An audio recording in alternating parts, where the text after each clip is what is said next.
시청자 여러분 안녕하십니까? 출발 성공 투자 박민영입니다. 어제 국내 증시가 장 초반 사상 최고치를 다시 썼다가 이내 상승분을 반납하며 시장은 실망으로 마무리가 됐습니다. 삼성전자의 어닝 서프라이즈 이슈, 이것이 결국에는 세론으로 마무리가 됐고요. 여기에 미중 갈등이 잠시 더 격화되는 뉴스가 쌓였습니다. 미중 노이즈가 계속 시장을 흔들고 있는데요. 이 흔들어지는 시기가 결국에는 매수 기회가 될 수 있을 것인지 그에 대한 고민이 깊어지는 순간입니다. 오늘 새벽 마감한 뉴욕장은 일단 혼조로 끝났는데요. 어떤 이슈들이 있었는지 하나씩 살펴보고 시작하겠습니다. 재료 하나하나에 정말 민감하게 움직이는 대응하기가 참 어려운 롤러코스터 장세가 펼쳐졌던 간밤이었습니다. 3대 지수는 혼조권에서 거래를 마쳤고요. 어제 우리 증시를 장중에 압박했던 재료죠. 이 중국 측이 한화오션의 미국 자회사에 제재를 단행한다, 항만 요금을 징수하기 시작한다라는 뉴스가 전해지면서 미국과 중국 간의 갈등 우려감이 재차 고조가 됐습니다. 그러면서 3대 지수가 일제히 하락으로 출발을 했었는데요. 보시면 다우지수와 S&P 500 지수는 장중에 꽤나 드라마틱한 상승 반전을 일궈냈습니다. 이것은 파월 의장의 연설이 전해졌던 이후였는데 QT를 조만간 종료할 수 있다라고 시사를 했습니다.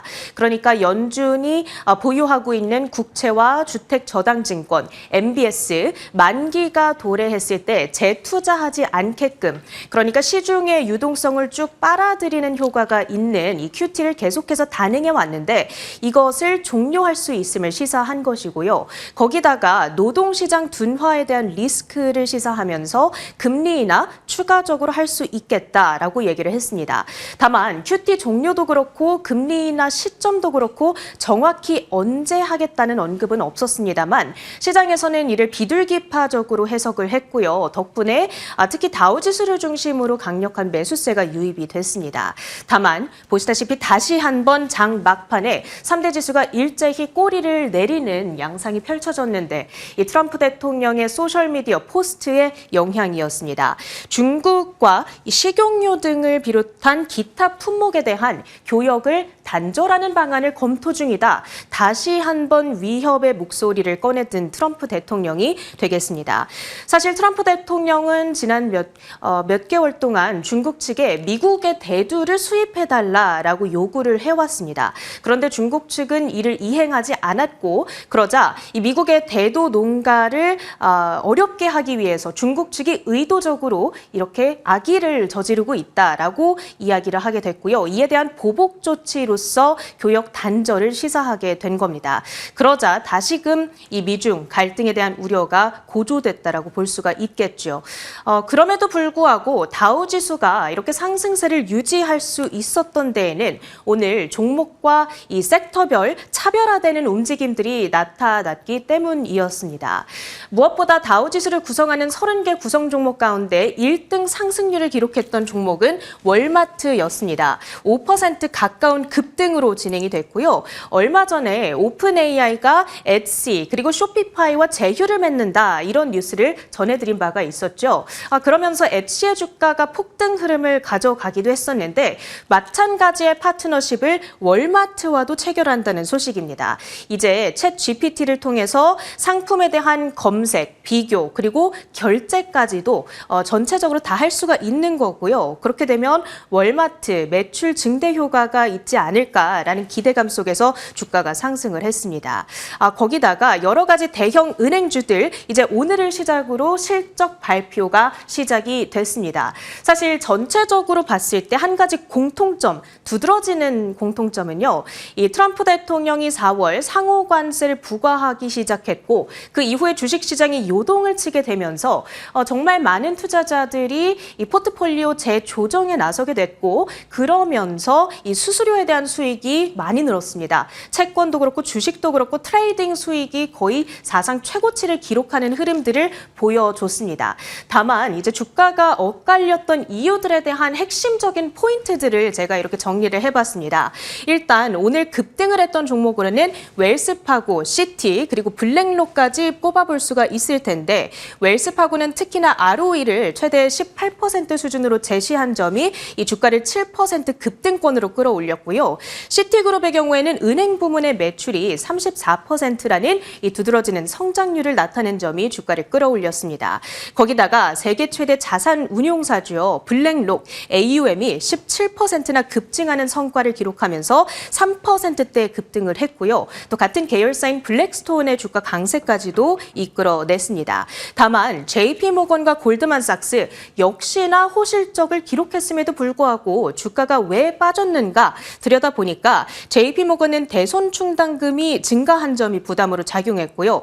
골드만삭스는 해고 발표가 있었다라는 점 부담이었습니다. 2% 안팎의 마이너스였고요. 이제 무엇보다 우리 증시의 향방에 있어서 가장 중요한 포인트는 오늘 AI 반도체 주들의 약세가 되겠습니다. 엔비디아는 장중까지 2% 정도의 마이너스권을 기록하다가 트럼프 대통령의 소셜미디어 포스트가 올라온 순간 4%대까지 낙폭을 쭉 확대하는 양상이 나타났거든요. 거기다가 부담이 됐던 또 한 가지 소식은 AMD가 요즘 좀 잘 나가고 있습니다. 얼마 전에 오픈 AI에도 대규모 칩 공급 계약 소식이 있었잖아요. 그런데 간밤에는 오라클에게까지도 내년에 5만 개의 칩을 배포한다라는 소식이 전해졌습니다.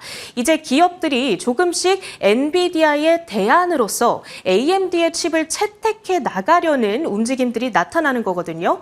사실 지금 데이터 센터 GPU 시장에서는 여전히 아직까지 이 엔비디아가 90%라고 하는 압도적인 점유율을 차지하고 있지만 조금씩 AMD가 그 틈새를 끼어들어 가려는 움직임이 나타나고 있습니다. 그 밖에는 브로드컴의 3%대 급락 등을 비롯해서 여러 가지 AI 칩주들 인텔과 마이크론의 낙폭이 특히나 두드러지면서 필라델피아 반도체 지수는 2.3%의 하락으로 포착이 되고 있습니다. 그리고 테슬라 역시도 미중 갈등 우려가 부각될 때 약할 수밖에 없는 종목이다라고 말씀을 드렸었는데 오늘 1%대의 마이너스권이었고요. 그 밖에 2차 전지와 리튬 관련주들도 뚜렷한 방향성은 부재했다. 다만 옵션 거래가 증가하면서 리튬 아메리카스만이 19%대 급등했다는 특징이 있었습니다. 오늘 장에서 그 밖에 크게 움직였던 테마들도 꼽아보시죠. 일단 주요 테마주들 AI와 우주, 드론과 원자력 관련주들은 옵션 만기를 앞두고 수급 유입이 된 효과에 따라서 올랐습니다. 특히 어제 그 스페이스X 스타쉽의 11번째 시험 발사가 있었던 가운데서 로켓랩을 비롯한 여러 가지 우주 개발 관련주들이 이틀째 시세가 이어졌다라는 점 인상적이었고요. 히토류 관련주들 역시 미중 갈등의 최대 수혜 테마로 꼽아볼 수가 있겠죠. 간밤에는 UUUU라는 티커명을 가지고 있는 에너지 퓨얼스라고 하는 종목이 10%대의 급등, MP 머티리얼스 역시도 3.8%의 강세로 진행이 됐습니다. 그리고 노바 미네랄스, 이름이 조금 생소하실 만한 기업인데 호주의 광물 회사에 해당합니다. 다음 주 20일에 미국과 호주 총리의 회담이 예정되어 있는데요. 이 노바라는 종목이 브리핑 초청을 받았다라는 소식이 전해졌습니다. 현재 노바는 알래스카 지역에서 에스텔 프로젝트를 진행 중에 있고요. 이 에스텔 광산에는 정말 어마어마한 양의 금과 안티몬 등의 자원을 보유하고 있습니다. 이와 관련해서 브리핑이 진행될 것으로 예정이 되어 있고요. 미국과 호주의 광물 협력 프로젝트 속에서 대표적으로 수혜를 받을 만한 기업이 아닌가 주목을 해봐야겠습니다. 노바의 주가 110% 폭등을 했고요. 그리고 제가 얼마 전에 이 새벽 6시간대 브리핑을 통해서 트럼프 행정부 하에서 지속적으로 수혜를 받아갈 만한 이 어떤 테마로서 광물 혹은 원자재 관련 기업들 지속적으로 주목해볼 필요가 있다라고 말씀을 드렸고요.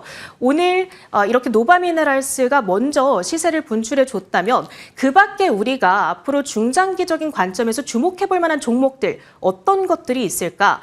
참 어렵습니다. 그런데 공부해보자는 차원에서 이 무무에서 제공한 이 도표를 가지고 왔습니다. 이미 트럼프 행정부가 지분을 취득한 기업으로 인텔과 MP, 리튬 아메리카스 등의 종목들이 기업들이 이렇게 꼽혀져 있고요. 그 밖에 히토류 관련주들, 우라늄 관련주들, 리튬과 구리, 그라파이트, 베릴륨, 그리고 코발트와 은, 채굴 기업까지 이 개별주들을 쭉 정리해 놓은 차트를 보면서 원자재 관련 기업들 공부를 이어가 보시면 좋을 것 같습니다. 우리 증시 이 흐름들 어떻게 이어받게 될지 지금부터 정리합니다. 익숙했던 패턴임에도 불구하고 다시 마주할 때도 당황스럽습니다. 미국과 중국의 무역 전쟁, 싸웠다, 화해했다, 떨어졌다, 붙었다가 계속 반복되고 있는 상황이죠. 한 4거래일 정도 사이의 분위기 또한 그렇습니다. 중국의 히토류 수출 통제, 그 영역을 더 늘린다라는 소식에 트럼프가 불편함을 피력했고 뉴욕장이 급락했었죠. 그리고 나서 트럼프와 베센트는 걱정 마라, 다독이는 흐름이 나왔습니다. 이내 온건한 SNS에 반응하며 뉴욕과 한국장도 선전했죠. 하지만 어제 국내장의 후반을 끌어내린 요소로 작용한 것, 다시 중국에서 무역전쟁에서 끝까지 싸우겠다라는 입장 발표가 있었습니다. 거기에 중국이 하나오션에 대해서 미국 자회사 5곳에 대한 제재 결정을 내렸죠. 미국이 무역법 301조에 의해서 미국으로 들어오는 중국의 선박 등에 대해 입항 수수료를 부과하는 것에 대한 약간의 보복 조치라고 보면 되겠습니다. 이 이슈로 인해서 우리와 미국의 마스가 협력 사이에 조금 차질이 빚어지지 않겠느냐 이런 우려감이 등장했고요. 국내 조선주들의 하락이 동반해서 나타났습니다. 이 이슈와 함께 증시는 하락 전환했고요. 하나오션의 제재 이슈에 조선주 내렸고요. 미중 갈등의 격화 속에 히토류 수출 통제가 더욱 강화된다면 결국에는 반도체나 방산 등의 히토류 수급 차질에 대한 우려감이 일부 제기가 됐습니다. 그래서 삼성전자 실적 세론과 같이 맞물리며 반도체, 방산, 조선 등이 일제히 하락했고요. 어제 전체적인 시장이 장중의 사상 최고치에서 하락 전환으로 돌리게 되는 계기가 됐습니다. 자, 반대로 반사 이익 기대감은 2차 전지, 해운, 히토류 등에서 나타났죠. 미국과 중국의 갈등 속에서 한국이 그 사이 공급망의 일정 부분을 가져올 수 있는 혹은 대체될 수 있는 분야 등을 반사 이익 쪽으로 보고 있는 겁니다. 어제 이러한 흐름이 반영되면서 결국에는 코스피가 0.6% 떨어졌고요. 코스닥도 1.4% 하락이었습니다. 삼성전자 실적세론, 워낙 실적이 좋았었기 때문에 장 초반에 지수가 그에 힘입어서 AI 진영이 같이 올라줬었는데 결국에는 시간이 갈수록 이제 매도 대응이 나왔고요. 일정 부분 쉬어가는 심리가 작용했습니다. 이것이 미중 갈등의 이슈까지 더해지면서 조금은 더 드라마틱하게 어제 반응이 나왔죠. 이러한 대외 불확실성 속에 차익 실현이 자극됐고요. 코스닥 내에서 올랐던 종목군들의 하락이 도드라졌습니다.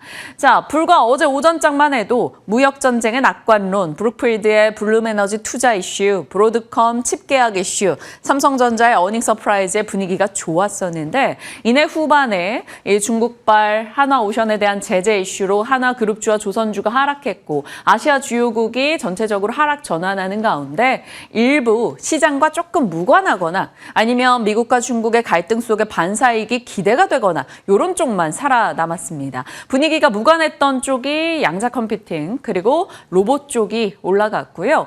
반사이익 기대가 있었던 쪽은 히토류, 희귀금속, 해운, 그리고 2차 전지와 ESS 등이 되겠습니다.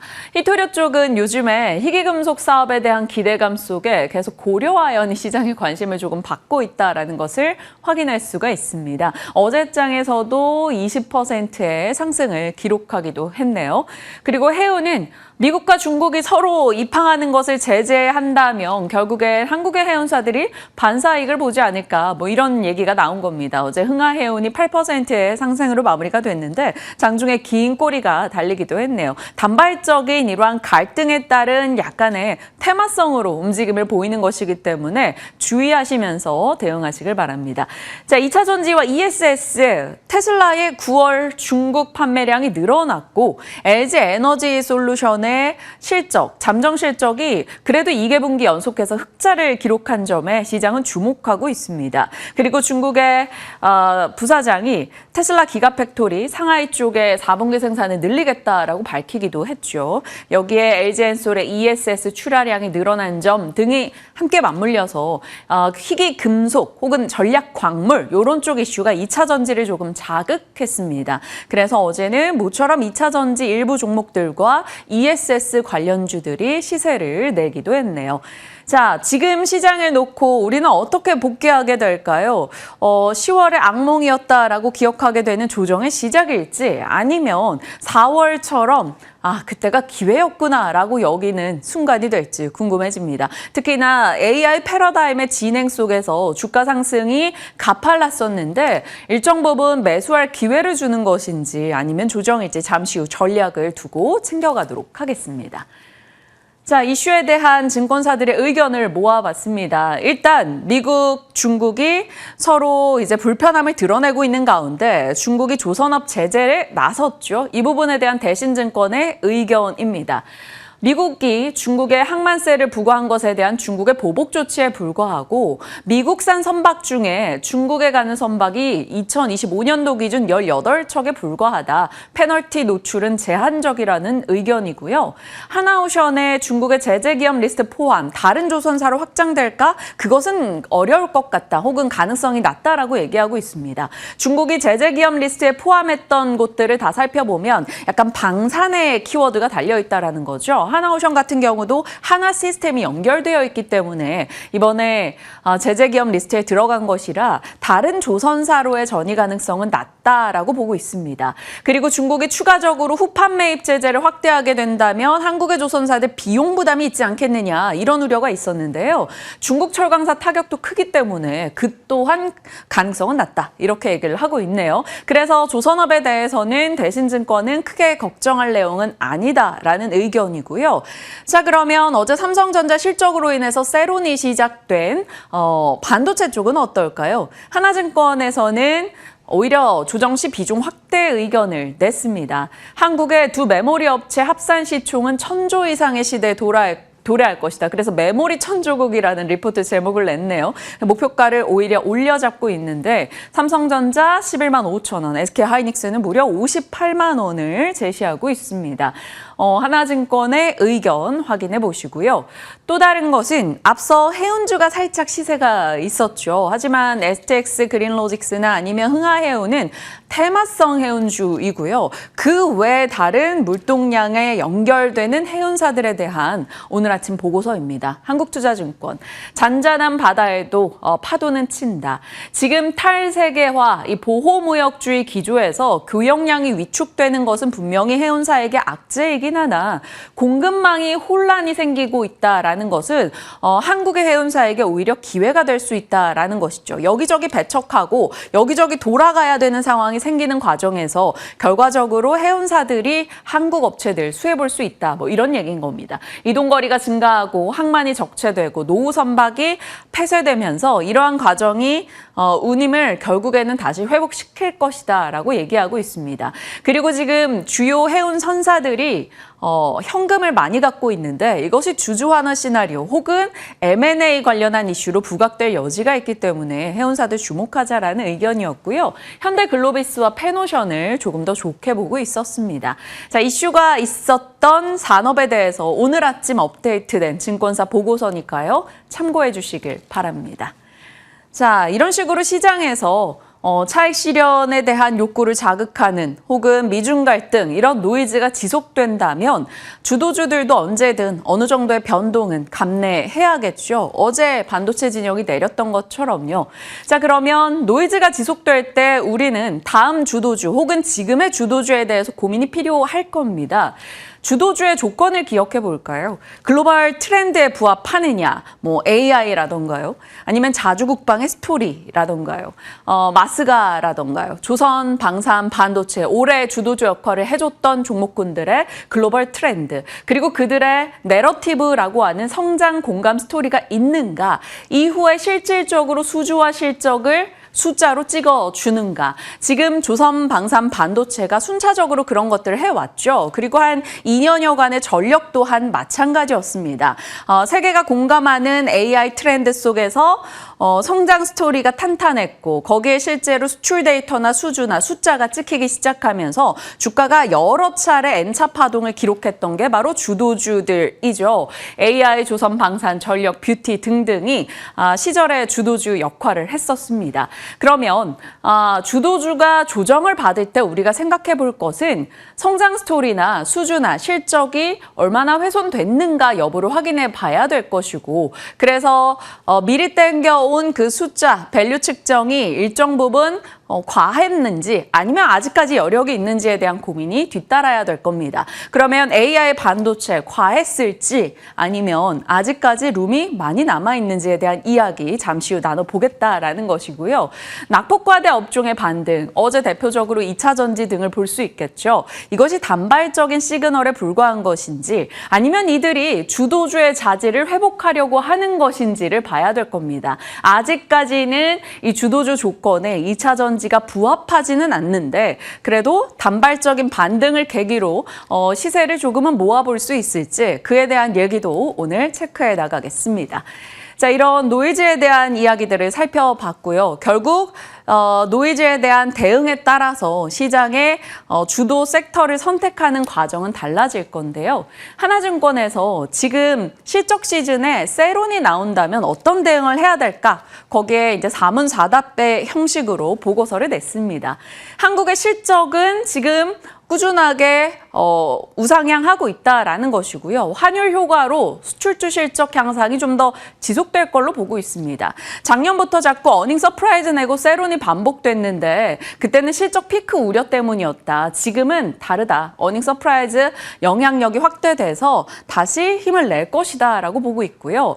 과거 10월과 11월은 연말 펀드 연간 수익률 확정 액션이나 혹은 대주주 양도소 회피 물량으로 인해서 세론이 좀 많이 나왔었는데 지금은 세론이 기회다. 실적주의 일시적인 저평가 시기를 노려보자라고 얘기하고 있습니다. 그러면 어떤 실적주를 골라야 될까요? 어닝 서프라이즈 기대, 주가 낙폭이 컸던 쪽, 그중에서 개인이 매수하고 기관이 빈집인 쪽, 거래대금 상위 종목이 유리하다라는 퀀트 분석 자료이고요. 그 관련한 종목들을 요 정도 추리고 있습니다. 그래서 오늘 시간 허락한다면 이에 대한 내용, 이 중에서 좀 볼만한 게 있을지에 대한 질문까지 던져보도록 하겠습니다. 시장에 대한 얘기 살펴봤고요. 광물 전쟁의 시대, 앞서 체린 앵커도 말씀 주셨습니다만 정말 말 그대로 광물 전쟁의 시대가 열렸습니다. 세계 각국에서는 광물 굴기를 일으키고 있죠. 미국은 MP 머티리얼즈에 투자하고 리튬 아메리카스에 투자하고 있습니다. 그리고 뉴욕타임즈의 최근 보도에 따르면 중국엔 히토류를 가르칠 대학이 40개 정도 되는데 미국엔 전혀 없다라며 광물, 히토류 등에 대한 위기의식을 보도하기도 했죠. 일본도 유럽연합과 히토류 공동 채굴 목표를 세웠었고 인도도 히토류 생산 기업에 보조금을 지원하고 있습니다. 호주, 영국, 캐나다 역시나 아프리카 광산 개발에 열을 올리고 있는 상황이죠. 그러면 왜 세계 각국은 광물 굴기를 하는 걸까요? 심플합니다. 광물이 몹시 중요한데 그걸 하필 중국이 많이 갖고 있기 때문에 불편하다라는 거죠. 특히 히토류, 왜 중요할까요? 누차 말씀드리고 있지만 첨단 산업의 쌀입니다. 연구 자석 같은 경우는 전기, 자기 광학적 성능을 높이는 자석의 주요 소재로 이 히토류가 쓰이고 있는데 이게 다 AI 서버나 스마트폰, 배터리, 미사일, 전투기 등에 들어갑니다. 예를 들어 보면 미국의 이지스함 한 척에는 2,400kg의 히토류가 들어간다고 하네요. 과거 미국은 히토류 쪽에 약간 주요 플레이어였습니다. 1980년대만 해도요. 그런데 환경 문제 등 여러 가지 이슈로 인해서 이걸 해외로 돌려버리죠. 그것을 장악한 게 바로 중국이 되겠습니다. 중국은 그 히토류를 가지고 엄청난 세계 인질극을 벌이고 있는데요. 결국 이 히토류라는 것, 전략 광물 등은 이제는 안보와 직결되고 있습니다. 첨단 기술 경쟁에도 광물이 중심에 들어가 있고 방위산업 무기에도 광물이 중심에 들어가 있기 때문이죠. 중국은 전 세계에서 광산을 굉장히 공격적으로 사들이고 있는 국가입니다. 희토류 생산량 69.2% 차지하고 있고요. 희토류 가공과 정제 쪽의 점유율은 90%가 넘어갑니다. 미국이 한 연간 4만 톤의 희토류를 생산하고 있고 중국이 거의 30만 톤 가까이 생산을 하고 있는데 미국이 생산하는 것은 거의 경희토류이고요. 중요한 첨단 산업에 많이 들어가는 중희토류는 중국입니다. 미국이 생산하는 그마저의 희토류도 결국엔 중국으로 보내서 정제 과정을 거치고 있는 거죠. 그러니까 미국 입장에서는 빠르게 이 불편한 것을 탈피하고 싶은데 사실 이 과정은 시간이 꽤 필요할 겁니다. 그래서 그 과정 속에서 미중 갈등의 카드로 희토류가 부상을 하고 있는 거죠. 최근 들어서는 광물 전쟁에서 희토류 종목했을 때 지금 약간 희귀 금속 이슈로 고려아연이 많이 부각되고 있는데 대응 자체는 조금 어려워 보입니다. 그리고 포스코엠텍, 유니온 머티 이런 종목들이 단발적으로 시세를 내주고 있고요. 조금 더 부족한 것들을 찾아가다 보면 이렇게 있는데 국내 연구자석 생산기업 투자 이력 이런 것 때문에 테마주로도 코리아에셋 투자 이런 것들이 있기는 합니다. 다만 어떤 종목으로 살펴야 될지 ETF 중심으로 대응을 해야 될지 아니면 미국 기업으로 대응을 할지 그것도 아니라면 광물주로 2차 전지 소재를 봐야 될지 조금 선택에 대한 고민은 있어 보입니다. 핵심 광물 전쟁이 발발한 이유는요. 지역 편중이 극심합니다. 예를 들면 백금, 리튬, 희토류 등은 상위 3개 생산국이 점유율을 거의 다 차지하고 있죠. 그런 과정에서 경제 블록화, 탈세계화가 나타나면서 그들과 친하지 않은 쪽에서는 이것에 대한 공급 불안을 느끼고 있습니다. 특히나 이 희토류 같은 경우는 환경 문제도 심각하거든요. 1톤을 생산할 경우 20만 리터의 산성 폐수가 있습니다. 이런 문제들로 인해서 그동안은 이것을 선진국에서는 조금 외주로 돌렸던 느낌이었는데 이제는 이것이 안보상으로 너무 필요하기 때문에 다시금 속도를 내고 있는 거겠죠.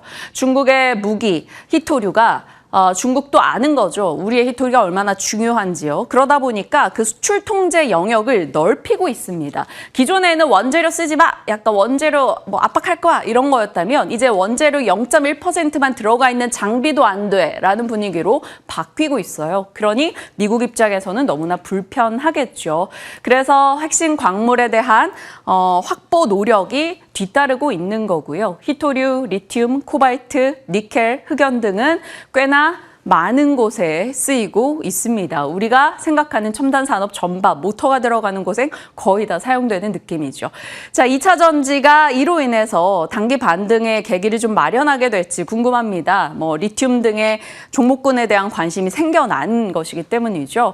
지금 때마침 반도체 쪽, 조선 쪽의 수급이 약화되고 있는데 이쪽 수급이 많이 약화될 경우 단기적으로라도 2차 전지의 반등을 볼 수 있을지 시장은 기대하고 있습니다. 때마침 LG엔솔의 실적이 양호했기 때문이죠. 다만 보조금의 폐지 리스크가 아직 있기 때문에 이 부분에 대해서 충격이 어떻게 나오는가를 순차적으로 볼 필요는 있어 보입니다.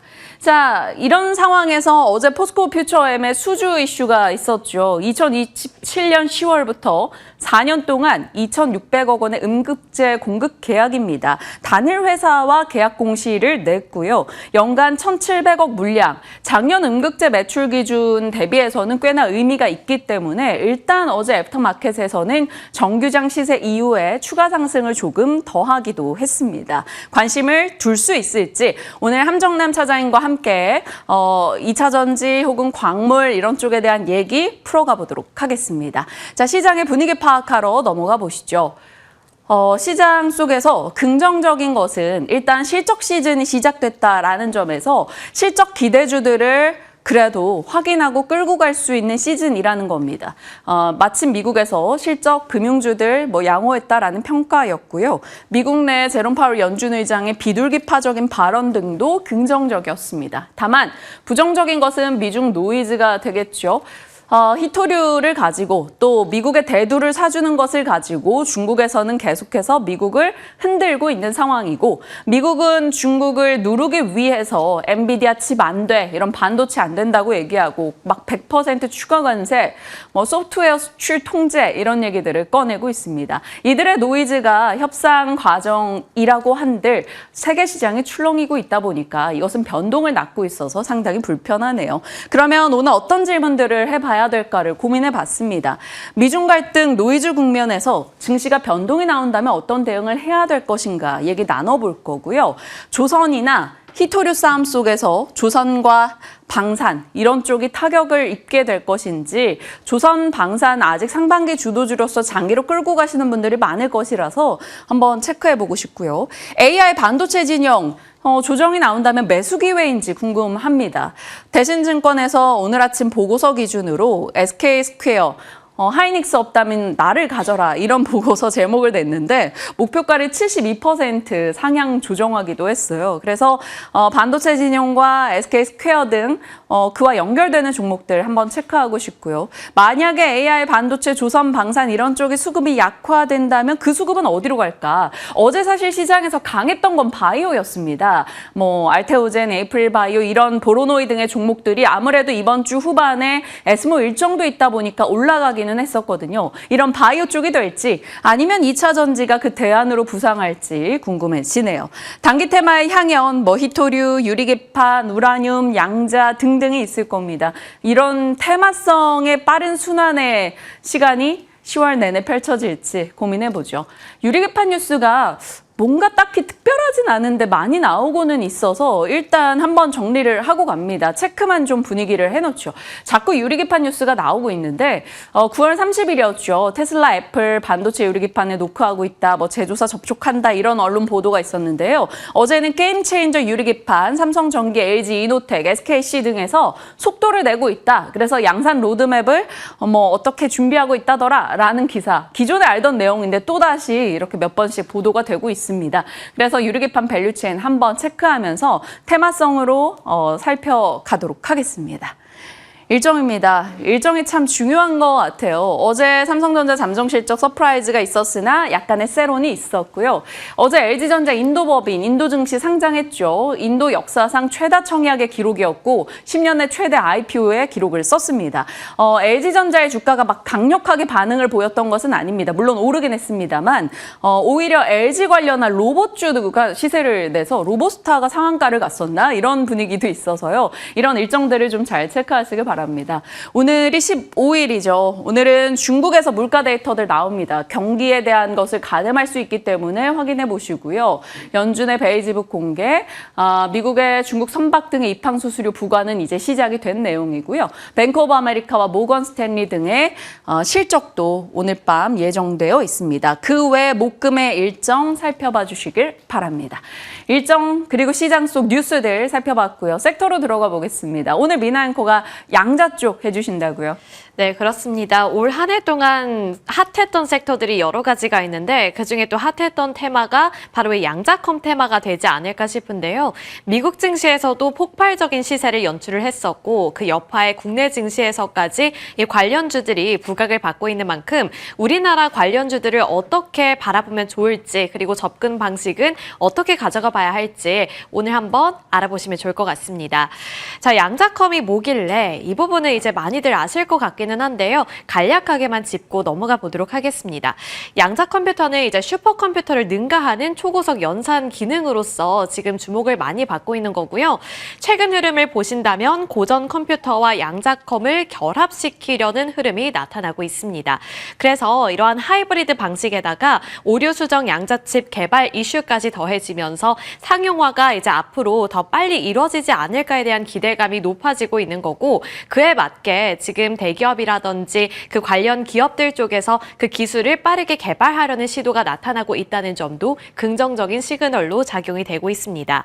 이 양자 오류 수정 기술까지 만약에 지금 우리가 갖고 있는 기술에 더해지게 된다면 이르면 5년 내에 상용화가 가능한 양자컴이 탄생할 수 있다라는 가능성이 전망되고 있는 만큼 그에 대한 기대감이 다시 한번 탄탄해지고 있다는 흐름도 눈여겨보셔야겠죠.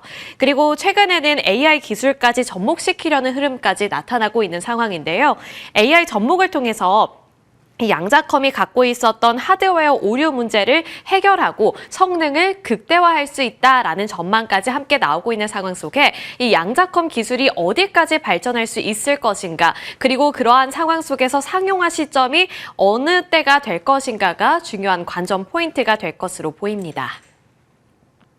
이러한 흐름 속에 양자컴 시장은 어느 정도까지 판이 커질 수 있을까요? 전문가들의 의견을 한번 살펴보겠습니다. 뱅크 오브 아메리카에서는 상당히 긍정적인 시각을 제시했는데요. 2035년까지 양자 시장 규모는 2조 달러에 이를 것이라고 전망을 하고 있었고요. 암호 해독부터 딥러닝, 실시간 빅데이터 분석 등 다양한 분야에서 활용될 것이라는 전망까지 함께 제시를 했습니다. 그리고 맥킨지는 같은 해 280억에서 720억 달러 규모의 성장세가 전망이 된다라고 보고 있는 만큼 일단 회의적인 시각도 있지만 전반적으로 이 시장 규모가 더 커질 것이라는 데는 이견이 크게는 없어 보입니다. 실제로 최근 들어서 이슈들이 많이 나왔죠. 양자컴과 관련해서 환경이 긍정적인 쪽으로 많이 조성이 되고 있다는 점을 체감해 볼 수가 있었는데, 가장 최근에는 JP모건 쪽에서 10년 동안 이 차세대 기술 쪽에 투자를 하겠다라고 밝힌 상황이고, 그리고 그 기술에는 양자컴도 함께 들어가 있습니다. 그래서 다시 한번 이렇게 기대감이 높아졌다라고 정리를 해볼 수 있을 것 같고, 미국에서는 아이온큐가 여러 가지 이슈들을 많이 내놨는데 미국 에너지부 양자기술 협약 체결 소식이 있었던 가운데 영국에도 이제 옥스퍼드 아이오닉스를 인수했다라는 소식 최근에 들려온 바 있습니다. 그리고 한국과도 협력을 하고 있다는 점도 다시 한번 체크포인트로 남겨드리도록 하겠고요. 아이온큐 CEO는 2년 안에 양자칩, 엔비디아 AI 칩을 압도할 것이다 라고 발언을 꺼낸 만큼 상용화 시점에 대한 기대감 다시 한번 높아지고 있다는 점 부각해드리도록 하겠습니다. 최근에 노벨상 수상 이슈도 있었고요. 한국 정부에서도 이렇게 양자컴 기술을 강조하는 흐름까지 포착해 봐야겠죠. 이렇게 전반적으로 긍정적인 시각들이 모아지고 있다는 점에는 큰 이견이 없습니다. 하지만 그 안에서도 리스크를 주목하는 시각도 존재하고 있는데 항상 긍정회로만 돌릴 수는 없으니 리스크 부분도 함께 짚어봐야겠죠. 리스크 그리고 우려스러운 시각은 세 가지 정도로 요약이 됩니다. 먼저 상용화 시점. 앞서서 제가 지금 기대감이 높아지고 있는 이유는 예전에 비해서 이 꿈의 기술이 이제는 정말 미래 기술로 치부되는 것이 아니라 상용화 시점이 가까워지고 있기 때문에 기대감이 높아지고 있습니다. 이렇게 말씀을 드렸는데 결론적으로 상용화 시점이 실질적으로 뭔가 등장을 하고 우리가 상용화가 되고 있는 모습을 보기 전까지는 기대감의 영역이기 때문에 상용화 시점이 뚜렷하게 나타나야 한다라는 시각이 제시되고 있는 거고요. 양자컴 거품론과 수익성 문제도 지금 리스크로 짚히고 있는 상황입니다. 그리고 그 예시로 살펴본다면 미국의 대표적인 양자컴 기업들이죠. 리게팅 컴퓨팅, 디웨이브 퀀텀, 아이온큐, 퀀텀 컴퓨팅 등 같은 경우에는 주가가 1년 사이에 평균 4배 가까이 상승하기도 했습니다. 그만큼 주가는 이 기대감을 먹고서 많이 올랐는데 실질적인 결과물을 만들어내고 있느냐, 그리고 숫자가 찍히고 있느냐라는 관점에서 본다면 아직은 애매하다는 거죠. 그래서 지금 수익 시기가 불확실하다는 점, 그리고 밸런스에서는 양자 컴퓨터 거품이 꺼질 위험이 있다라고 보고 있으니까요. 양자컴에 대해서 기대감은 높여보되 일단은 우려스러운 시각까지 함께 반영을 하면서 해지할 수 있는 전략도 필요해 보인다는 시각 챙겨보셔야겠습니다. 자, 이렇게 긍정적인 시각에 찬물을 끼얹는 시각까지 함께 살펴봤습니다. 그런데 제가 그 예시로 우리나라 기업들이 아닌 미국 기업들을 제시한 이유가 있었는데요. 우선 미국 기업들 같은 경우에는 직접적으로 양자 컴퓨터를 개발하는 기술들을 갖고 있는 기업들로 많이 꾸려져 있습니다. 하지만 국내 증시에서 양자컴 테마를 살펴볼 때는 관점을 달리해야 하고 그 보법을 좀 다르게 해야 하기 때문에 조금은 다른 시각으로 바라봐야 하지 않을까라는 생각이 드는데요. 그 이유는 직접 개발을 하고 있는 기업들보다 우리나라에는 양자컴 시대가 도래했을 때 파생되는 수혜 산업으로 그리고 수혜가 예상되는 기업들로 그 풀이 많이 꾸려져 있기 때문입니다. 한국의 양자 산업 구조를 살펴보신다면 이제 직접적인 기술력보다는 보안 중심형 기술을 갖고 있는 기업들이 많이 포집이 되어 있는데요. 양자 암호, 양자 보안, 양자 통신 쪽 기업들로 많이 꾸려져 있다는 점이 특징입니다. 그리고 그 이유들을 좀 살펴본다면 기술 장벽, 시장 선택, 산업 기반 이렇게 세 가지로 좀 분류를 할 수가 있는데 기술 장벽 차원에서 살펴본다면 양자칩과 큐비트 제어 기술, 그러니까 직접적인 기술을 개발하는 기업들은 미국이라든지 캐나다를 중심으로 이루어지고 있다는 점이 큰 맥락으로 살펴볼 수 있겠습니다. 그리고 시장의 선택을 살펴보시더라도 우리나라 정부가 양자컴 기술을 강조하고는 있지만 개발 경쟁 쪽보다는 양자 보안 인프라 선점 쪽을 택하는 전략을 취하고 있기 때문에 아무래도 정책적으로 밀어주고 있는 그런 쪽을 공략하는 게 우리나라에서는 더 유리하기 때문에 보법과 그리고 이 관점을 달리해야 한다는데 무게가 실릴 수 있는 거고요. 마지막으로 산업 기반으로 살펴본다고 하더라도 우리나라에는 뭐 아쉬울 수는 있지만 국내 양자 물리 연구 기반의 민간 기업이 거의 존재하지 않기 때문입니다. 그렇기 때문에 지금 미국 증시에서 부각이 되고 있는 양자컴 거품론이 우리나라에까지 반영이 되기에는 살짝 시각이 다르다는 점도 하나의 차이점으로 가져가 보셔야겠죠. 그리고 한국 테마 구조 내러티브를 살펴본다면 양자 컴퓨터가 등장했을 때 우리나라에는 어떠한 내러티브로 어떠한 플로우로 주가가 움직일 것인가 가늠을 해볼 수가 있을 텐데요. 양자 컴퓨터가 등장을 한다면 기존에 갖고 있던 암호가 무력화될 것이고 그 안에서 양자 내성 암호 그리고 양자 암호 통신 수요가 폭증할 것이다 라는 내러티브가 나오고 있습니다. 그렇게 된다면 드림 시큐리티라든지 우리넷, ICTK 같은 보안 그리고 통신 기업들 쪽으로 가장 직접적이고 큰 수혜가 예상이 된다라는 플로우가 나오고 있으니까요. 아무래도 암호라든지 이런 통신 보안 쪽을 살펴보시는 게 조금 더 유리할 것으로 보입니다. 양자컴 관련주 밸류체인 정리를 해봤습니다. 양자 암호 그리고 앞서서 말씀드렸던 PQC 이쪽이 지금 가장 직접적인 수혜가 예상되는 쪽이고요. 나머지는 양자 통신이라든지 양자 광학, 소재, 부품 이렇게 나뉘고 있습니다. 그리고 제가 여기를 좀 더 하이라이트를 한 이유가 있는데요. 드림 시큐리티, 아톤, ICTK, 엑스게이트 등이 바로 양자 암호라든지 보안 쪽을 공략하고 있는 기업인데 그쪽을 눈여겨보는 게 가장 유리하고 안정적일 것 같습니다. 그 이유는 지금 우리나라 정부에서 정책적으로 지원을 하고 키우려고 하는 산업이 바로 이 양자 암호라든지 보안 쪽이기 때문에 직접적인 연관성을 갖고 있다는 차원에서 조금 더 우위에 있다는 점을 눈여겨보셔야겠고요. 그 다음으로 이제 딸려 나오는 쪽이 양자 통신이라든지 양자 광학 소재 부품인데 양자 광학 소재 부품 여기에 지금 포함된 종목들 같은 경우에는 직접적인 기술력이라든지 정책에 대한 메리트를 갖고 있는 쪽으로 보기보다는 그저 테마로서 함께 움직이고 있는 종목으로 살펴보시는 게 좋을 것 같고요. 양자 통신 쪽도 마찬가지입니다. 뭐 소재 부품보다는 조금 더 유리한 위치에 있기는 하겠지만 직접적인 연관성이라든지 빠르게 뭔가를 만들어낼 수 있는 기업이라고 보기보다는 함께 딸려 나오는 그리고 곁다리에서 수혜가 예상되는 쪽으로 살펴보시면 될 것 같습니다. 그래서 다시 한번 강조드리는 것은 양자 암호와 보안 쪽이 정책적으로 직접적인 수혜가 예상된다는 점, 그래서 조금 더 현실성이 있다는 점 안내해드리도록 하겠습니다. 자, 마지막으로 LG전자 살펴보겠습니다. 양자컴을 보는데 왜 갑자기 LG전자를 꺼내 들었을까 궁금하시죠? LG전자는 사실 몇 년 전부터 양자컴을 개발하고 그쪽에 뛰어들려는 시도를 나타내고 있기 때문에 한번 가져와 봤는데요. KB증권에서 LG전자와 관련해서 AI와 양자 컴퓨팅 동맹 기대라는 제목과 함께 지난 3월 리포트를 발행한 바 있습니다. 그 내용들이 여러 가지가 있었는데 그중에서도 양자컴과 관련되어 있는 쪽만 따로 떼어내서 분류를 해본 건데요. LG전자 같은 경우에는 초전도 큐비트 및 중성원자 기반의 양자 컴퓨팅 기술 개발을 추진하고 있습니다. 앞서서 말씀드린 것 중에 하나가 우리나라에는 이런 직접적인 기술력을 기술을 개발하려는 민간 기업이 많이 없다라고 말씀을 드렸는데 그 안에서 LG전자가 어쨌든 시도를 하고 있다는 차원에서 주목을 받고 있다. 이렇게 말씀을 드릴 수 있을 것 같고요. 한국에서 양자 컴퓨팅 개발에 가장 앞서 있는 것으로 평가한다라는 KB증권의 시각도 엿볼 수가 있었습니다. 그도 그럴 것이 LG전자는 몇 년 전부터 시도를 하고 있다고 말씀을 드렸는데 그게 바로 2022년 1월부터 IBM 퀀텀 네트워크에 합류했다는 소식이 부각이 되고 있기 때문이었고요. 초전도 큐비트 기반 양자 컴퓨터 기술을 함께 개발하고 있다라는 것도 부각이 되고 있는 상황입니다.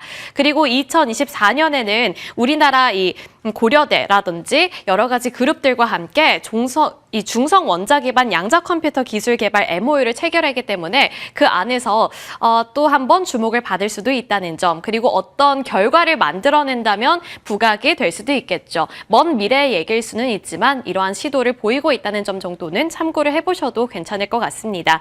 그리고 제가 이번에 들고 온 이유는 LG전자가 양자컴에서 중심에 있는 기업은 아니기 때문에 다양한 이슈, 로봇이라든지 전자사업 이러한 모멘텀도 갖고 있지만 최근 들어서 외국인과 기관이 또 한 번 관심을 기울이고 있기 때문에 함께 눈여겨보시면 좋을 것 같고요. 외국인 투자자들은 4거래일 연속으로 매수를 하고 있다는 점도 체크 포인트가 되겠습니다.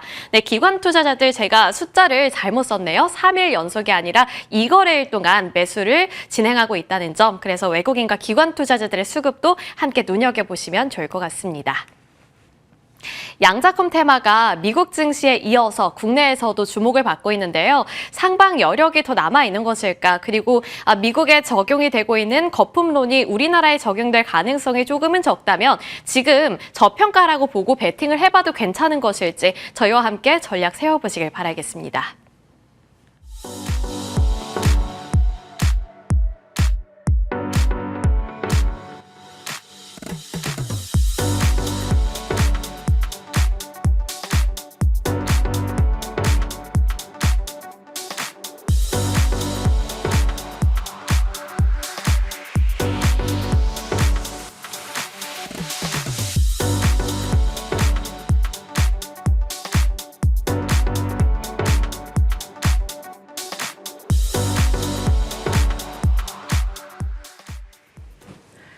여러 뉴스 속에서 섹터와 종목에 대한 방향을 고민해 보겠습니다. IBK 투자증권 함정남 차장과 함께합니다. 어서 오세요.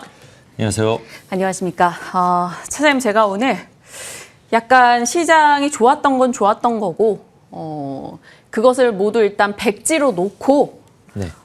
전략을 여쭤보고자 오늘의 백지장 같은 옷을 입고 나왔는데 지금 AI 쪽 삼성전자 실적 이슈로 약간의 세론 있었고요. 네. 이것은 어느 정도 조정에 대해서 다들 그렇게까지 불편하진 않으실 것 같습니다. 그런데 이후 어떤 대응을 하느냐의 고민이 있을 것이고 미중 갈등까지 포함을 해서 저희가 전략을 좀 챙겨보도록 하죠. 시장 어떤 판단하고 계십니까? 일단 삼성전자부터 이야기를 해야 될 것 같습니다. 시장의 큰 기조는 아직 바뀔 것은 없다. 미중 간의 갈등이 굉장히 불편한 이슈는 맞는데 그 싸움이 지금 완전히 심각한 난타전으로 될 것이다, 아니다. 이거는 모른다라는 것을 전제로 네. 그 외의 데이터들을 갖고 일단 얘기를 해본다면 삼성전자 어저께 조금 불편했죠. 그런데 이 정도면 선방한 겁니다. 어제 중국, 일본 반도체 IT 쪽 보면은 거의 쓸려 내려갔거든요. 그래서 그런 관점에서 본다면 삼성전자, 하이닉스 저 정도 빠진 건 차라리 오히려 다른 종목 대비해서는 좀 선방했다라고 느낌이 듭니다. 먼저 삼성전자부터 얘기한다면 삼성전자의 호실적은 언제나 좀 늘 조정의 빌미로 작용이 되었었습니다. 거기에 플러스 알파로 지금 기조적으로 단기적으로 굉장히 좀 가파른 속도로 올라왔었다라는 점, 삼성전자뿐만이 아니라 중국, 일본 반도체 IT가 다 똑같습니다. 네. 굉장히 가파른 속도로 올라왔었던 거에서 일단 한번 차익 실현을 해줄 수 있을 만한 빌미로 작용한 것이 깜짝 실적이었다라는 것. 과거에도 삼성전자가 호실적, 사상 최대 실적 발표하면 그때부터 빠지기 시작했다라는 것은 다들 아시리라 생각이 듭니다. 그런데 좀 긴 호흡으로 말씀드리면 여기가 끝이냐? 그럴 것 같지는 않고요. 지금 삼성전자 사이클이 여기가 끝이다. 반도체가 끝이다. 그 사이클을 이야기할 상황은 아니라고 생각이 듭니다. 지금 너무 좋은 거 알아. 좋은 거 아는데 제가 월요일날 그렇게 말씀드렸잖아요. 반도체 좋다니까요. 그런데 여기서 살 종목이 잘 안 보여요. 그래서 바닥에 있는 종목들 중에서 기회를 찾아보시면 어떻겠냐 해서 몇 종목을 좀 말씀드렸었죠. 퀄리타스라든가 SKC라든가 네, 뭐 그런 종목들. 덜 오른 쪽에서 좀 아이디어를 찾아보자. 지금 지수 분위기가 딱 그래요. 덜 오른 쪽에서 아이디어를 찾자. 삼성전자 개인 투자들이 많이 매도했잖아요. 그분들이 삼성전자가 다시 83,000원까지 떨어지기를 기다릴 수도 있고 아니면 근데 기다리기보다는 한 7, 80%는 일단 다른 데 한번 갔다 옵니다. 그렇기 때문에 그런 아이디어를 찾았을 때 반도체 좋은 건 맞는데 여기서 계속 사야 되느냐? 이거는 조금 너무 과잉이다. 그다음에 뭐 중국, 일본이 어저께 좀 IT 반도체 쪽이 일제 얻어맞았다는 점, 그것은 미중 간의 격화되는 관점 속에서 결국은 핵심 싸움이 반도체가 될 텐데 그 부분에서 어떻게 해석돼야 될 것이냐라는 것이 어제의 시장 상황이었고, 오늘 반도체에 대해서 오늘 이제 엔비디아가 빠지잖아요. 이거는 엔비디아는 빠졌지만 AMD는 올랐죠. 네. 그리고 엔비디아 빼고 나면 시장이 나빴다라고 해석하기는 좀 어렵습니다. 오히려 뭐 그 외에 전반적으로는 온기가 좀 확산되는 분위기였기 때문에 어제 우리 시장을 오늘 미국 시장이 딱 보여줬다라고 생각이 듭니다. 그것이 엔비디아의 독식 체계가 좀 시나리오가 무너지고 있잖아요. 네. 출원으로 넘어가면서 다른 기업들에게 기회가 확산되어가는 과정 속에서 그런 시장이 해석이 그렇게 되고 있는 과정이라고 한다면 우리 반도체가 끝났다라고 해석할 필요는 없다라고 생각이 듭니다. 네, 좋습니다. 그렇다면 반도체는 어차피 지금으로서는 업황 자체 분위기가 다 좋기 때문에 일정 부분 쉬어가는 시간이 필요했다 정도로 받아들일 수 있을 거고요. 네. 그러면 조선, 방산 이런 쪽은 어떨까요? 이들의 중심에 지금 키워드로 등장해버린 게 바로 미중 갈등입니다. 어제 하나오션 뭐 해서 5개 기업 제재 이야기가 나오면서 시장이 미중 갈등에 격화해서 약간의 상승폭 반납을 서둘렀는데, 이 조선 그리고 뭐 히토류 때문에 불편해서 뭐 히토류 수급 차질 이슈로 방산도 명분에 빠졌고요. 뭐 가자지구 평화 이야기도 있겠지만요. 그래서 이런 쪽은 어떨까요? 조금 별도로 봐야 되는데, 일단은 하나오션에 대해서 중국이 제재했다라는 것, 이것이 어저께 시장이 빠지게 됐었던 핵심 트리거 작용을 했었던 거거든요. 네. 미국이 저렇게 관세 때린다고 한다면 중국이 좀 이렇게 한 발 물러서서 지켜보면서 히토류 그렇게 안 준다라는 게 아니라니까, 이런 스탠스일 줄 알았는데 그 뒤에서는 이제 하나오션이랑 그리고 지금 실제로 미국과 중국의 실무진이 계속 합의를 하고 있어요. 이게 조금도 이제 이견이 축소가 안 되다 보니 네. 중국이 히토류 카드를 슬쩍 까낸 거고, 그것이 이제 트럼프 대통령의 발작 버튼을 누리게 된 것이고, 그러면 중국이 한 발 양보를 할 줄 알았는데 웬걸 그렇지 않다라는 것. 이제 시장에서는 이렇게 해석하고 있는 거죠. 미중 간의 싸움이 굉장히 격화되어 가고 있거나 쉽지 않겠구나라고 해석할 수 있는 것이 바로 이 하나오션 자회사들에 대한 반제재 조치였는데요. 실질적으로 여기 하나 해운과 이제 필리조선서 지금 이것보다 앞서서 히토류 규제하겠다라고 했었을 때 같이 나왔던 뉴스가 뭐냐면, 중국에 입항하는 미 관련 선박에 대해서도 중국도 역시 입항 수수료를 부여하겠다라고 했거든요. 그 다음에 이제 하나오션을 건든 거죠. 이 뉴스에 대해서 제가 어떻게 표현을 돌려 말할까라고 고민을 많이 했었는데 네. 블룸버그가 제 마음을 딱 표현해 준 게 있습니다. 뭐라고요? 뭐라고 그랬냐면, 이 내용은 한국을 향한 메시지예요. 미국에 대한 싸움이 아니라 한국이 이제는 줄을 서야 된다는 갑자기 스트레스를 어디를 확 받네요. 선택할 것이냐에 대한 질문을 던졌다라는 것이 제 본심인데 블룸버그가 딱 그 얘기를 해준 것 같습니다. 실질적으로 미국이 중국을 견제할 때 한국과 미국이 조선에 대한 협력을 강화한다라는 것은 사실이지만 그 핵심이 해군조선이거든요. 국방조선이요. 방산조선. 거기 하나 이제 오션이 핵심적인 역할을 감당해낼 때 미국이 초강수를 둔 것이 뭐냐면 군산항에 미 해군 MRO 기지를 만든다는 것이 중국 입장에서는 그 모든 걸 통틀어서 가장 불편한 이슈일 것입니다. 중국이 품고 있는 대만 전략을 다양한 야욕들을 꿈꾸고 있을 텐데 지금 우리나라 서해에 미 해군 함정들이 왔다 갔다 하면서 고친다라는 이유로 불편하다. 가장 불편한 이슈일 텐데 이것에 대해서 한국이 어떤 스탠스를 취할 수 있는지에 대한 명분을 떡밥을 던져준 것이 이 뉴스이지 않을까라는 생각이 듭니다. 이것에 대해서 정치적으로 어떻게 앞으로 풀어나갈지 해석이 될지는 모르겠습니다만 이 뉴스를 어저께 하나오션이 빠졌단 말이에요. 중국이 하나오션을 뭘 제재할 수 있는데요? 네, 제재할 수 있는 거 없어요.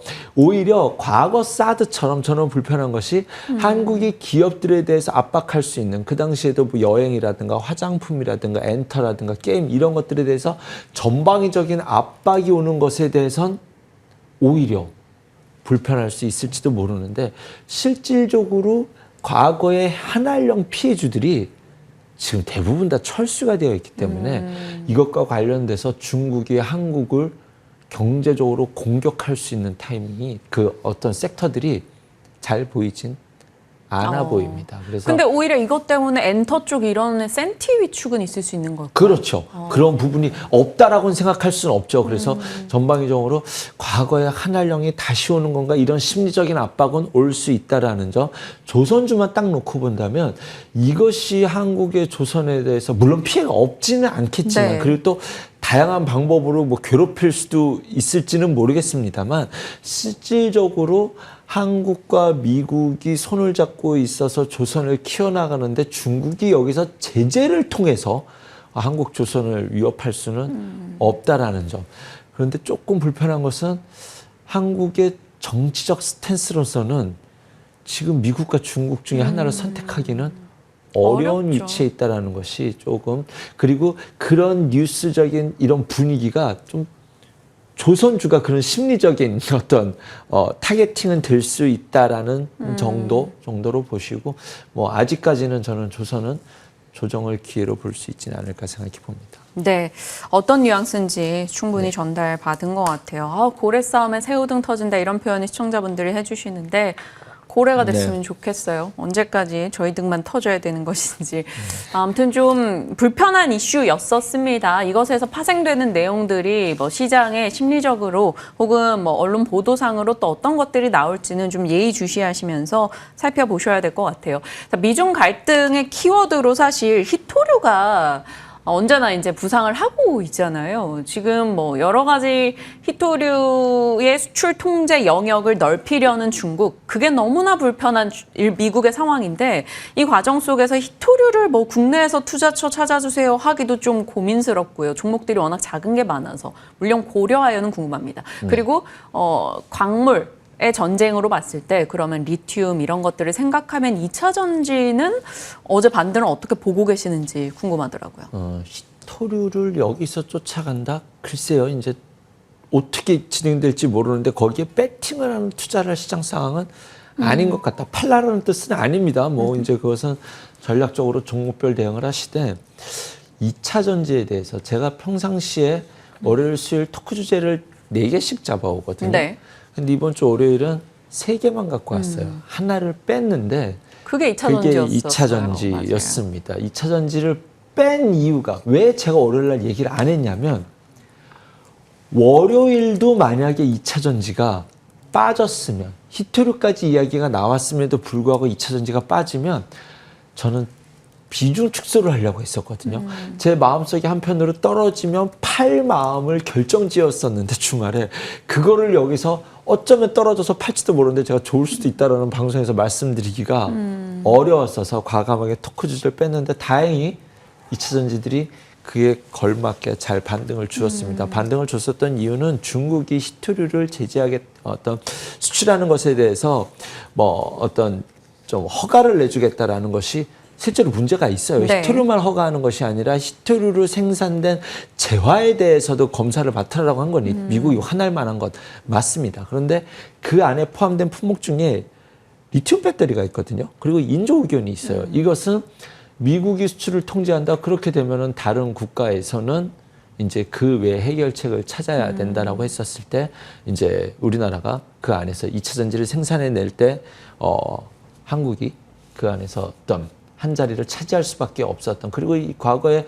미국이 중국 흑연을 건드렸을 때도 우리나라 음극재 업체들이 움직이지 않았습니까? 그것과 관련된 뉴스가 중국이 그래서 히토류 플러스 리튬 배터리 흑연을 공급망이 제대로 유통되지 않는다라고 한다면 전기차 관련돼서는 한국이 수혜를 볼 수 있다는 점이 지금 2차 전지가 올라가는 첫 번째 명분이고요. 두 번째는 제가 말씀드렸던 것처럼 시장의 분위기가 바이오가 좋았었죠. 그런데 바이오 제가 그렇게 말씀드렸었어요. 3주 전에. 좋은데 여기서 사는 건 조금 그랬더니 안 오른 종목 중에서 보셔라고 말씀드렸고 에클론. 에클론 좋네요. 말씀 주시고 네. 갔던 기억이. 네, 어쨌든 저 공공권에 있었던 종목은 아니었으니까. 그다음에 반도체가 좀 그런 분위기였고, 이제 코스닥 안에서 순환매를 봤었을 때 2차 전지가 한 자리를 차지해 준다면 이라는 전제가 필요했는데 지금 그 자리를 잘 만들어주고 있는 것 같습니다. 지금 당장 2차 전지 전기차가 좋다 이런 시나리오로 보다기보다는 충분히 바닥을 다져 있는 논리에서 지금 그 전기차 보조금 끝났지만 그래서 전기차 안 팔리는 거 아니냐 했더니 완성차 업체들에서 판매 기술을 다양화하면서 또 판매될 수 있는 이런 전략들을 좀 만들어내고 있거든요. 네. 그렇기 때문에 지금 이 자리에서 바닥 논리에서 순환매로서 한 자리를 차지하는 건 충분히 납득이 될 수 있을 만한 명분이 등장했다라는 점, 거기에 앞으로 ESS라는 키워드를 쓴다면 양극재, 음극재는 또 이제 거기에 하나의 명분이 추가될 수 있다라는 점.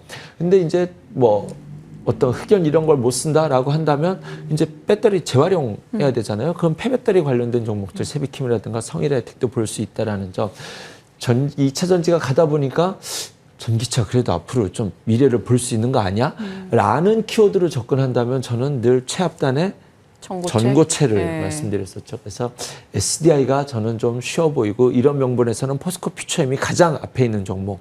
그 다음에 2차 전지 전반적으로 본다면 삼성 SDI랑 스페셜티 케미칼이 조금 좀 우선적으로 볼 수 있는 그런 종목들이지 않나는 생각이 듭니다. 네. 참 종목이 고민이에요. 어제 참 포스코 퓨처엠 음극재 수주 공시가 있었어요. 포스코 퓨처엠 신규 매수 가능할까요? 저는 아직은 사이클로 봤었을 때 아직은 바닥 논리를 찍고 이제 고개 들었는데 추세를 엄청 잡고 막 올라간다 이런 건 아니지만 지금의 우리의 투자 심리 상태가 아직은 더 된다라고 보는 것이 맞지 않을까 생각이 듭니다. 네. 오늘 이렇게 직접적으로 특정 종목 매수 매도 의견을 질문 드리는 게 워낙 실례기도 하고 불편하시기도 할 텐데 끊임없이 이렇게 시도하는 저도 민망해서 웃으면 질문을 드렸네요. 끊임없이 시도하셔도 됩니다. 저는 끊임없이 조심스럽게 피해갈 테니까요. 결국 시청자분들은 그걸 듣고 싶어 하시니까 끊임없이 물어보셔도 됩니다. 창과 방패의 싸움을. 자, 그러면 이제 이렇게 스토리상으로 쭉 가고 있는데 여러 가지 불편한 흐름들 속에서도 그러거나 말거나 나의 길을 잘 가고 있는, 거의 반년을 내달리고 있는 로봇의 순환매. 요거 갔다가 저거 갔다가 또 다 같이 갔다가 또 요거 갔다가 저거 갔다가 그러니까 막 다 같이 떨어지거나 막 급락 나오고 이러지 않습니다. 로봇의 순환이 지금 굉장히 강한데 정책적 이슈부터 기술 진화적 측면에서요. 그리고 뛰어드는 기업들 타이틀이 좀 화려하잖아요. 엔비디아, 테슬라, 네이버 그렇죠. 이러니까. 어젠 또 네이버 때문에 로봇이 움직였습니다. 로봇은 어떤 전략이? 아직 끝나지 않았다라는 한마디가 이제 이 로봇 산업을 대표하는 제가 바라보고 있는 키워드가 될 것 같고요.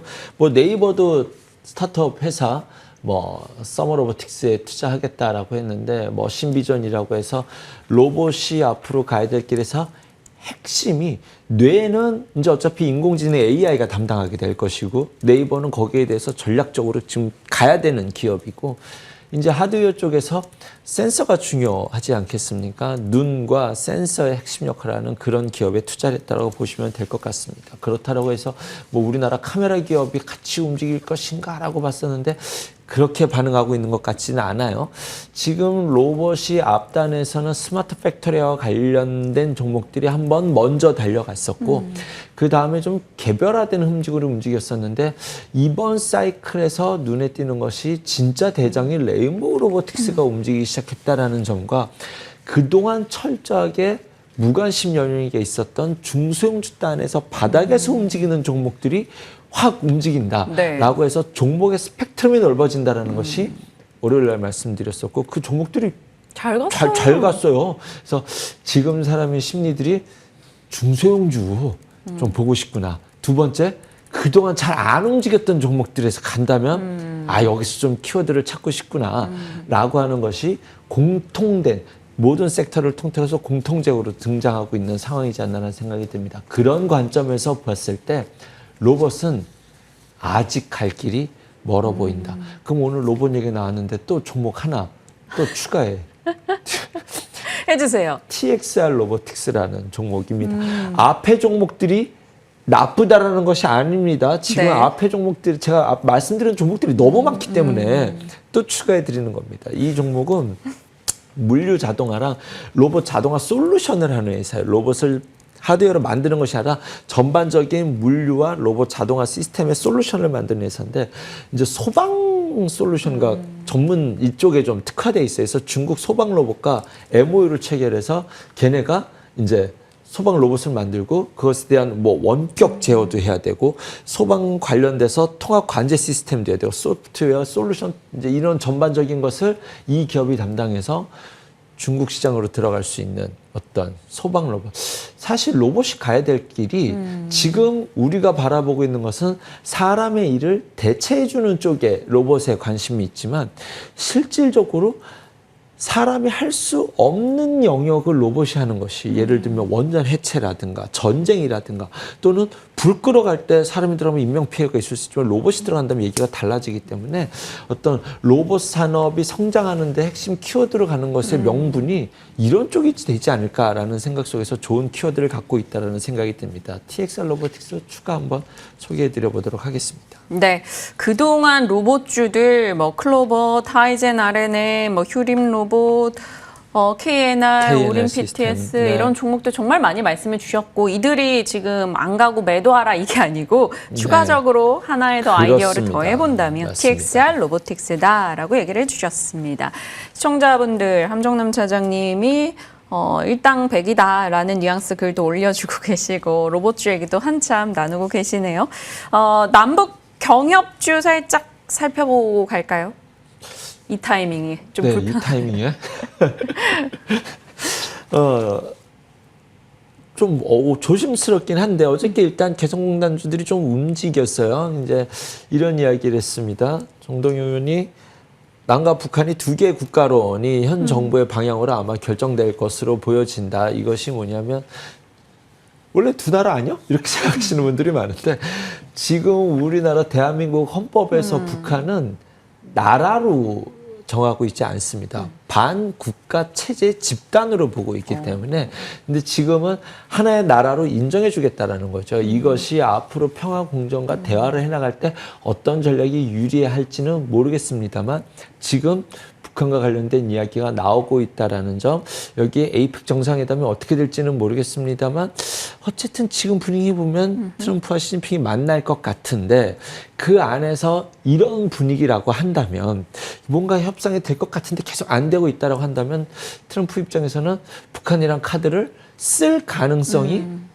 높아졌다. 이런 전망의 기저 베이스로 해석하는 것이 좀 맞지 않을까라는 생각이 듭니다. 거기에 개성공단이 움직였던 명분 중에 하나는 과거에 있었던 개성공단 기업들이 개성공단 오픈하면 다시 들어올래 했더니 한 80% 정도가 그래요, 나 다시 들어갈게요. 뭐 이렇게 반응을 보였다라고 해요. 그래서 지금 현재 분위기가 사실 경협주 다 지금 아예 계속 못 가고 완전히 소외되어 있거든요. 재건주라든가 이쪽 주들이. 근데 뭐 재건, 남북경협 이런 것들이 에이펙 얼마 남지 않은 에이펙 요것을 토대로 무언가가 조금 키워드가 한번 무슨 말이라도 한번 나올 수 있지 않을까? 이러한 시장 분위기들이 좀 종합적으로 이렇게 좀 맞물려서 어제 좀 개성공단주들이 움직이지 않았나는 생각이 드는데 만약에 트럼프 대통령이 우리나라가 개성공단 얘기하면 이쪽이 움직일 것이고 트럼프 대통령이 김정은을 만난다. 이런 뉘앙스가 나오면 달라집니다. 개성공단 플러스 건설주들이 움직여야 되겠죠. 뭐 부산산업, 일신석재, 뭐 대아티아 이런 것들이 움직일 수 있다는 점도 가능성을 열어두고 보시라고 말씀드리겠습니다. 네, 좋습니다. 지금 뭐 프리마켓 분위기 살짝 보면요. 올라가는 쪽이 미중 갈등의 키워드가 있는 종목군들, 뭐 대두, 콩, 식용유 이런 얘기가 나오고 있잖아요. 지금 사조 대림부터 해서 이런 종목들이 급등 나오고 있고 로봇주는 굳건합니다. 엔젤 로보틱스 10%의 상승, 유일로보, 하이젠 R&M 등등 올라가고요. 고려아연 역시나 이제 희귀금속 쪽 이슈이고요. 포스코 퓨처엠, LS 에코에너지, 사마알미늄 다 약간 원자재 에너지 쪽 종목들입니다. 그 외로는 위메이드 등의 일부 게임주 상승세에 있는데 SK 스퀘어 보이네요. 이거 질문 드릴게요. 그럼 시간이 조금 여유 있어서 프리마켓 보면서 질문 드린 거예요. 사실 오늘 특정 증권가에서 하이닉스를 갖지 못한 자 나를 가져라 라면 SK 스퀘어에 대해서 대신증권이 목표가를 70% 가까이 상향했나 이랬어요. 네. 그래서 31만 원 주시는데 SK 스퀘어는 어떤 의견이세요? 그 말 맞죠. 그리고 이제 사실 이 금융주라든가 지주사들이 좀 못 갔는데 SK 스퀘어가 주가가 못 간 자리에 있냐? 글쎄요. 그거는 조금 아닌 것 같아서 그 논리는 뭐 전자 못 산 사람 물 산 사라 이런 논리인데 그거보다는 그것 때문에 SK를 스퀘어 산다? SK 스퀘어 나빠 보이지는 않습니다. 지금 지주사에 대한 기대감, 금융주에 대한 기대감, 오늘 금융주들 전 좋을 거라고 생각이 드는데 네. 그쪽이 좀 오랫동안 쉬어 있었던 섹터이기 때문에 좋다라는 것은 맞지만 지금 SK 스퀘어도 이렇게 올라와 있는데 하이닉스 못 산 사람 이걸 사? 아니요. 하이닉스 빠질 때 하이닉스를 사십시오라고 저는 차라리 그렇게 말씀드리고 싶습니다. 하지만 뷰는 금융주들도 좀 은행주들도 좀 쉬어간 종목들이 있어 보여서 그 안에서도 해법을 찾을 수 있다라고 생각이 들고요. 뭐 좀 못 간 종목에서 해법을 찾는다라고 한다면 오히려 저는 네. 이제 이렇게 시간이 남으면 대답을 하려고 했었던 종목 중에 하나가 현대차고요. 좋아요. 현대차 네. 뭐 적극적인 매수라기보다는 어떤 주가가 싸다르는 논리에서 보험적으로 제 모든 자산을 다 트레이딩을 하지 않거든요. 그렇게 해서 모아놨던 것이 56,000원대 삼성전자였어요. 지금 햇빛을 보고 있지 않습니까? 지금 당장 안 가더라도 보험성으로 포트 한쪽을 깨놓고 있는 것이 현대기아차고 이제 그거는 이제 이 정도면 제 마음의 의미를 네. 해석하실 수 있다는 생각이 일단 들고. 체크해놓고 저희가 네. 계속 추적을 해야죠. 또 하나는 좀 결정 뉴스가 나올 거라고 생각이 들지만 조금 눈여겨보는 것은 네이버는 여전히 좀 안테나를 세워놓고 지켜보고 있는 종목은 네이버다라고 저는 좀 이렇게 말씀드리도록 하겠습니다. 그 증시 격언 중에 이런 말이 있어요. 두산 에너빌리티가 궁금하면 함정남께 물어라. 시가총액 5위가 됐습니다. 두산 에너빌리티, 가스터빈과 SMR 양쪽의 날개를 달고 양쪽 날개를 갖고 있죠. 가스터빈과 원전을 다 갖고 있습니다. 76,900원. 네. 어떡할까요? 보유는 보유라고 또 월요일에도 말씀 주셨지만. 네, 계속 보유하시고요. 그냥 계속 그만할까요? 왜냐하면 아직 나올 뉴스들이 지금 원자력 발전과 관련된 중동 플러스 알파 뉴스들이 나오고 이제 나올 거를 기다리고 있지 않습니까? 그것과 관련돼서도 볼 바가 있어서 에너빌리티는 아직은 홀드 의견 드리도록 하겠습니다. 너무나 지쳐버리신 함정남 차장님 이제 보내드리도록 하겠습니다. IBK 투자증권 함정남 차장과 전략 챙겼습니다. 고맙습니다. 감사합니다.